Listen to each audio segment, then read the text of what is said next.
Hello friends, कैसे हैं आप लोग। आज हम आपको बताएंगे पोषण ट्रैकर पर बच्चों का वेट कैसे चढ़ाएं, ग्रोथ मॉनिटरिंग कैसे करें। ग्रोथ मॉनिटरिंग इसलिए की जाती है ताकि हम बच्चों के वृद्धि और विकास पर नज़र रख सकें। तो ग्रोथ मॉनिटरिंग के बेनिफिट्स क्या हैं, उससे हमें ये पता चल जाता है कि बच्चा कौन सी कैटेगरी में आ रहा है, सैम में, मैम में कि नॉर्मल। 3-4 कैटेगरी और भी हैं, जैसे कि severally stunted, moderately stunted, underweight, overweight, obese.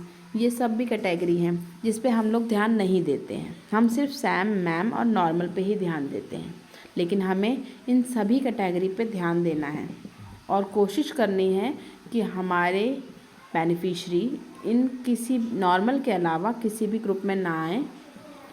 बाकी मैं आपको आगे इस वीडियो में बताती हूँ।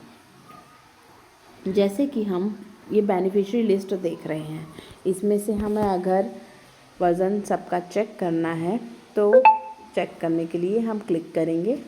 अब जैसे कि ये फर्स्ट नंबर है, आदिल हुसैन लिखा है। इनका देखिए सर्कल ग्रीन हो रहा है। ग्रीन का मतलब नॉर्मल हो जाता है। तो इसमें देखिए यहाँ पे wasted normal, stunted normal, underweight normal, ठीक है।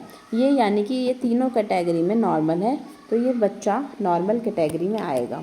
लेकिन कुछ बच्चे होते हैं जो नॉर्मल हैं, लेकिन जैसे कि अब ये देखिए, इस बच्चे का हमने क्लिक करा है, ये नॉर्मल है लेकिन स्टंटेड में आ रहा है, मॉडरेटली स्टंटेड मतलब गंभीर रूप से नाटा। इसमें इसकी जो हाइट है वो एज के अकॉर्डिंग नहीं बढ़ रही है, और अंडरवेट ये भी नॉर्मल है, मतलब वेट ठीक है, सिर्फ हाइट में इसमें प्रॉब्लम आ रही है।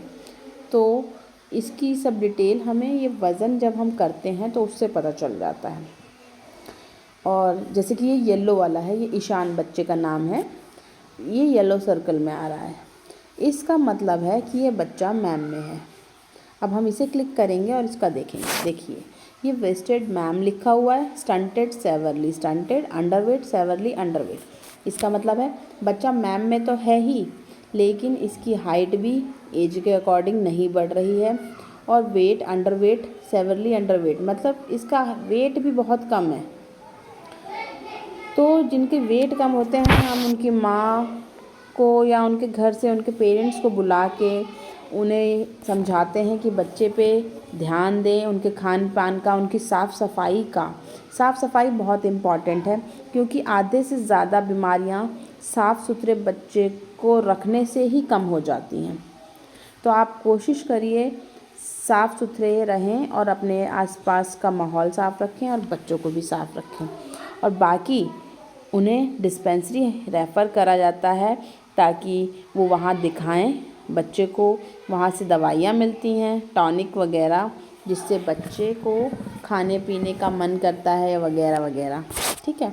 अब बाकी मैं आपको एक सैम का तो दिखा दिया, मैम का सॉरी। अब मैं आपको एक सैम का भी दिखाती हूँ कि वो कैसा होता है। सैम का बच्चा देखिए ये है, ये रेड सर्कल आ रहा है, इसका मतलब है यहाँ पे देखिए, इसका जैसे कि ये आ रहा है सैम में, स्टंटेड में आ रहा है मॉडरेटली स्टंटेड, अंडरवेट में आ रहा है सेवरली अंडरवेट। मतलब बच्चा सैम में तो है ही, मॉडरेटली स्टंटेड मतलब गंभीर रूप से इसकी हाइट बहुत कम है, और अंडरवेट भी बहुत ज़्यादा है। तो इन बच्चों पे निगरानी रखने के लिए ये पीटीए में ये बहुत अच्छा है कि इससे हमें बच्चों पे पता चल जाता है ये कलर की वजह से कि ये बच्चा कौन से कैटेगरी में आ रहा है। अब इनका वज़न चढ़ाने के लिए हम जाएंगे ये ग्रोथ मॉनिटरिंग ऐप पे। यहाँ पे देखिए ये जो है, इस बच्चे का वज़न 20 तारीख को चढ़ गया है, लेकिन आपको बताने के लिए मैं इसका एक बार कर रही हूँ। जैसे कि इसका था 89.5 और हाई वेट था 9.8। अब हम यहाँ सबमिट कर देंगे तो ये इसकी जो रीडिंग जो हमने अभी लिया है ये सब ऊपर में आ जाएगा। और ये एक चीज़ ध्यान रखिए, सैम बच्चों का जो वज़न है वो महीने में 4 बार लेना है, और मैम बच्चों का वज़न 2 से 3 बार आप ले सकते हैं। तो ये इनका इसलिए है क्योंकि हम इनके हर हफ्ते का इनका ग्रोथ कितनी हो रही है, कितना इन पे फ़र्क पड़ रहा है, उस पे नज़र रखने के लिए इनका वेट हमें इतनी जल्दी जल्दी लेना होता है। तो आपको वीडियो कैसी लगी, समझ आया? अगर कोई दिक्कत लगे तो प्लीज़ मुझे बताएं। Thank you.